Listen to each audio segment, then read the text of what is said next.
For this art session, I wanted to create some new papers and use some new techniques and not use my gel plate. So I began by using the lid off of a small container, dipping it into some black acrylic paint, and filling up a whole page of heavyweight art tissue paper, and I'll link that for you below. Next, I made columns of very tiny little circles and also X's.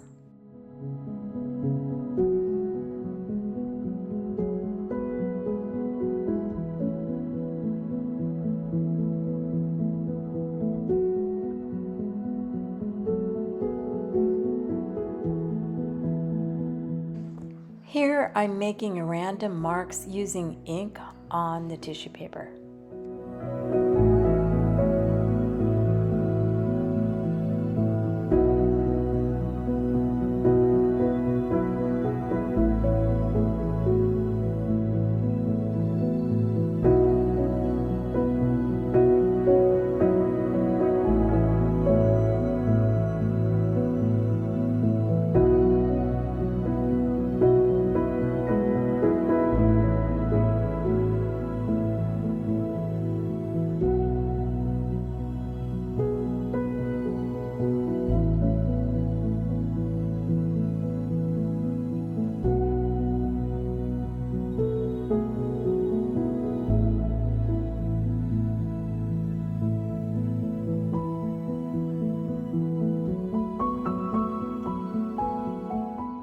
And now for some splashes of metallic watercolor.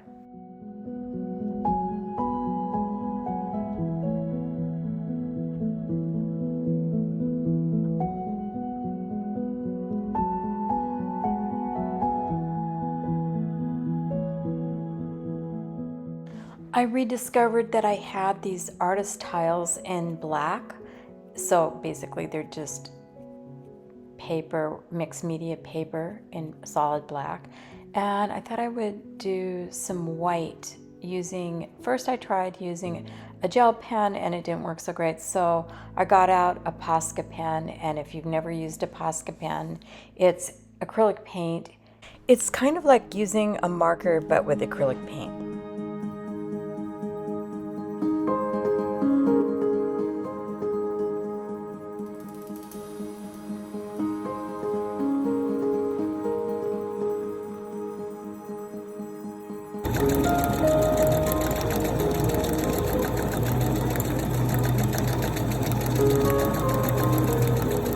And a thought popped into my head.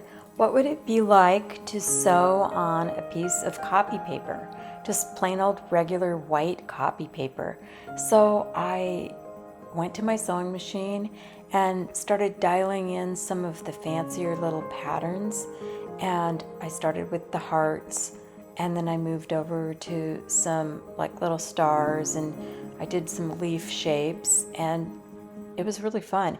And I put some gold thread for the top and white thread on the bottom and just played around with that. And next I was tearing or cutting up the different pieces of paper to make them into smaller bits for collage. And you can see this paper, which I prepared using incense to burn holes in the paper. So it gave it like a little smoky kind of color to it, and the holes create a really interesting texture for collage. If you actually want to see step by step how I did that process, then find my video called The Joy of Creating a Series, and I'll also link that for you in the description box below, and you can see the full details on how to do that.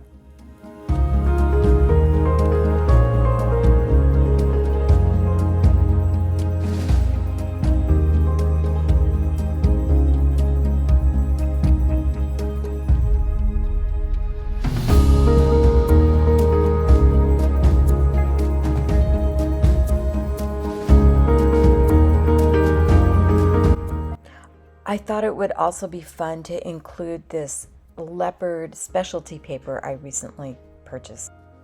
Once I tear up all the pieces, I sort them into little piles and I put them easily accessible so that when I'm in the flow of creating the collage pieces, they're easy to grab.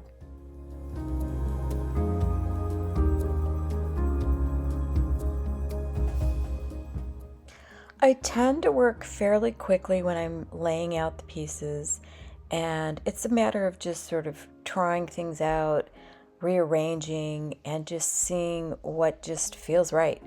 And I love to use this fabulous medium for gluing things down. It's non-toxic and it's made by Natural Earth Paints, and I'll link that for you in the description box below. I got so completely absorbed in this process. I had so much fun. I ended up making 20 cards. And sometimes I'll use mixed media paper and I'll just cut them out to the dimension I want. Other times I'll just use I'll recycle things like old postcards or old photographs that I'm no longer, that I've, had printed out that I no longer use. I'll just flip them over and use the back of them. I like that size because it fits beautifully into cardstock. So that's what I was doing here, recycling a lot of old postcards and also old photos.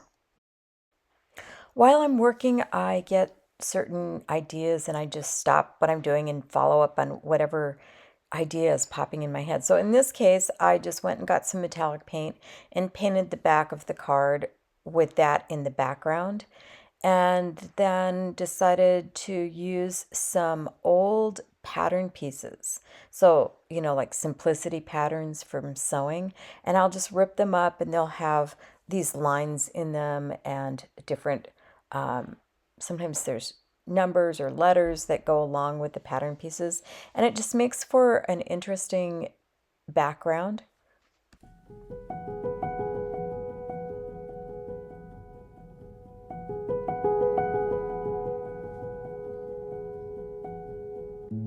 This gray wedge I'm using is called a Catalyst wedge, and if you've never used one of these, they're absolutely fantastic and a must-have for collage.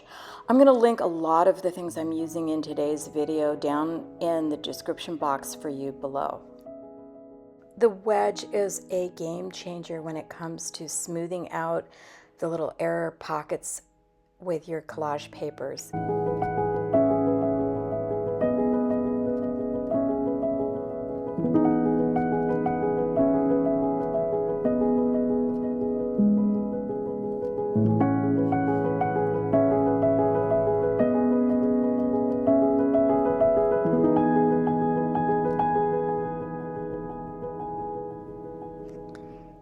Here you can see the collection, and I'm just going to let it dry for a little while here, and then I'm going to add my finishing touches, which typically for me means certain metallic paints that are kind of signature for me. One is a pearl essence, kind of a blue pearl essence. Another is gold. And then sometimes I like to add a little bit of a sort of a burgundy pink, all of them metallic, and they catch the light so beautifully. Sometimes you can't see them at all, but then sometimes when you move them around and the light catches them, the metallics just pop and bring that sort of magic to each piece. And ever since I discovered them, it's been a part of every piece of art I make.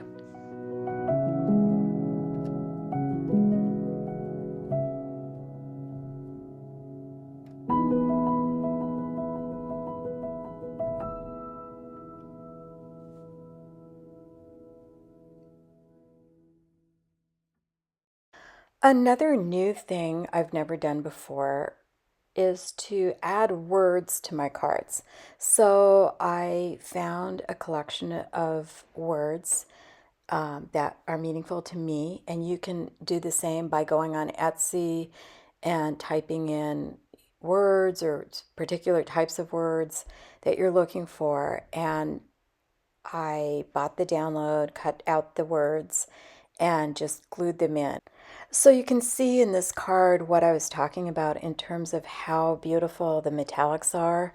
You can see the metallics underneath the hearts there that are that pearl essence I was telling you about, and you can see how some of the gold pops as well, and that burgundy pink color, and just how special it is when the light hits it just the right way. It brings it alive. Sometimes you'll look at this card and you won't even see any of those colors just because the light isn't on them. Metallics are just such a special gift. They're watercolor. I highly recommend them. Again, I'll put links for some of the ones I love in the description for you below. So you can see how I glued down the collage onto the cardstock, and I'm going to show you the process I created to do exactly that in the next section.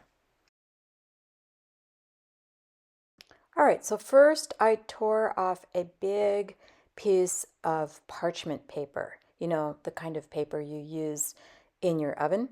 So I folded it in half, and then I placed my freshly glued card underneath or in the middle of the parchment paper. And then I'm using an iron that is not plugged in. I'm just using it as a great weight to smooth down and put weight on to keep the glue intact. And if you don't do this, it's not going to stick very well. Then I take a stack of heavy books and I drop them right on top of the cards.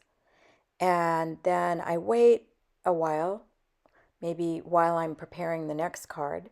And then I take the card and I put it underneath with the stack of other cards, and then I replace it and put in a new fresh card, and then iron it, not plugged in, of course, and then repeat that process of throwing the stack of books on top.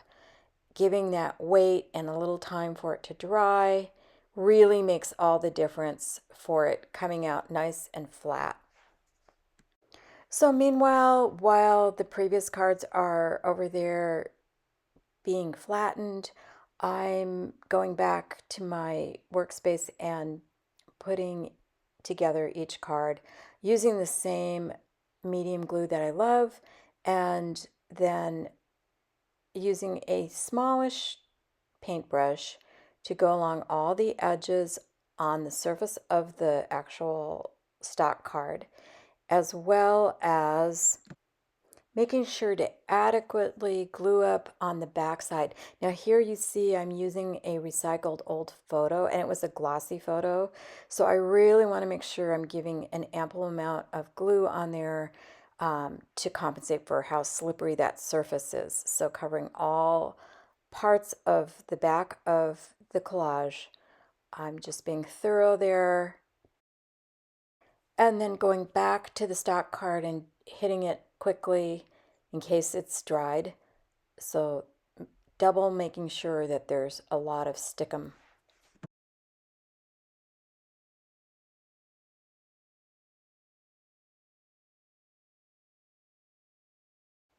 And then coming back over and replacing the last pressed card and adding it to the stack underneath, and putting in my newly fresh glued card ready to apply the pressure.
so much for watching, and please feel free to make any comments or ask any questions below. And if you like this video, I would appreciate if you could help me out by hitting the like, subscribe, and share buttons.